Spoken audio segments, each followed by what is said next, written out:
myself as a poet, but I am also a founder of Delaware Sensory Museum. We are building an immersive sensory play museum and community hub, starting with our nonprofit work right here in the state of Delaware.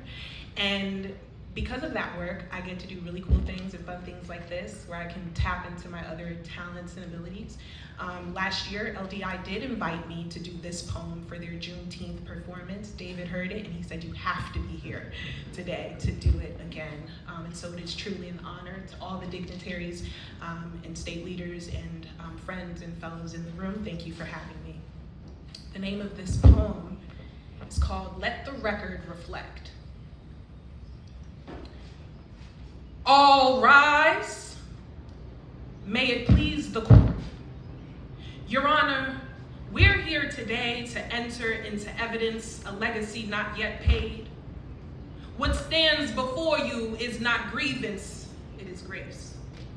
A motion to acknowledge how justice took its place. See, this is not performance, it's proceeding. A testimony in time. A motion to enter into evidence, brilliance that was never blind. Let the record reflect. We were scholars before statutes, educated before integrated. We didn't wait for permission. We taught ourselves liberation right here in a school, too small for their memory, but mighty enough for the moment. See, this wasn't just a classroom. It was a quiet courtroom of change, where Black children recited justice before it even knew their names. You see, Hockessin wasn't just a building. It was a blueprint. One of 5 cases folded into Brown versus Board, where the gavel finally cracked the silence and the law caught up with the Lord. And while Lewis Redding argued these walls had already ruled that Black brilliance blooms even when it's underfunded, overlooked, and under too much pressure to be cooled. Let the record reflect. Not all revolutions roar. Some unfold in chalk dust on floors that once housed more than just desk and morning pledges, but quiet acts of war, not the kind with fists or flames, but sharpened minds that tore through limits, laws, and line by line rewrote what freedom is for. Rewrite. We write, even when historic structures fall, the spirit does not fade. What fire may touch in brick and beam, memory still remakes. Faith survives what flames consume, and truth outlives the blaze. This is Hockessin.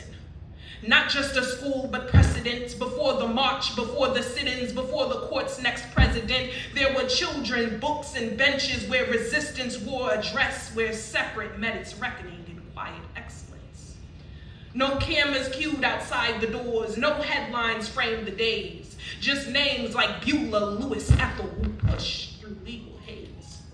Famous or not, they mattered, and their names still hold the thread that ties Redding to the children who climbed where angels led.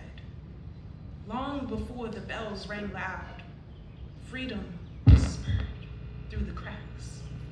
And in this modest building, someone handed truth its map. This was no coincidence. This was groundwork in disguise, a catalyst of justice with no need to monetize. Let the record show. Liberation takes its time, and Juneteenth is proof that delay still counts as crime. 2 years late in Texas, but still we made the climb, because freedom isn't given, it's declared before it's signed. A century between decree and dignity, emancipation promised what injustice still denied. But this story is more layered than a holiday or speech. It's policy and presence, it's reach beyond the reach. It's Baldwin's pen and fire. It's truth in Sunday's lace. It's Lorraine's redlining stage play and Du Bois with graceful rage. It's not just in the headlines or names upon a hall. It's in every act of showing up when silence tempts us all.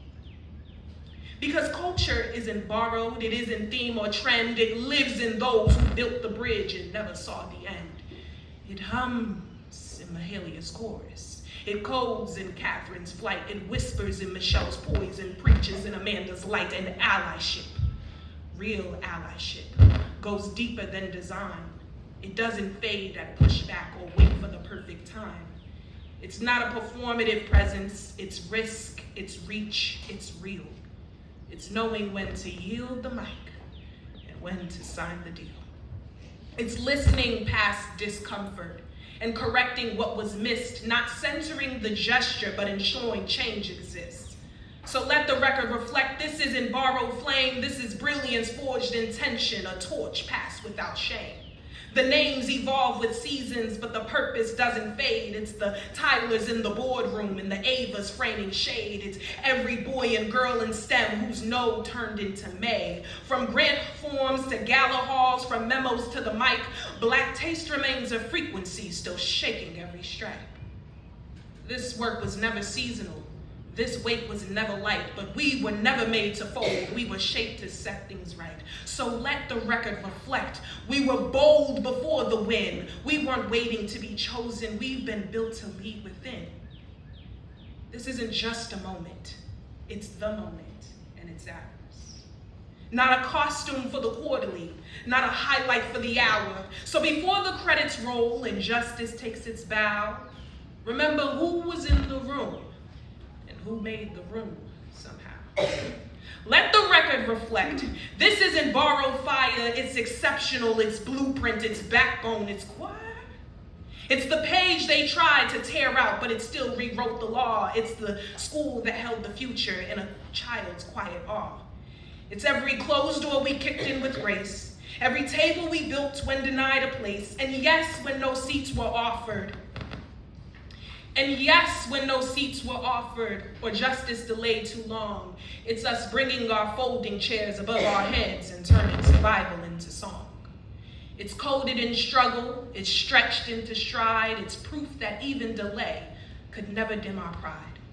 So as you sit here in this moment, on floors once lined with fight, know that you're not just witnessing history, but you're walking into the light. No, we don't need applause to validate the cause, just policy that honors what oppression almost lost. Let justice be the echo, let memory be the guide, and let truth wear the robe. We were always meant to rise beside. Now, court, please.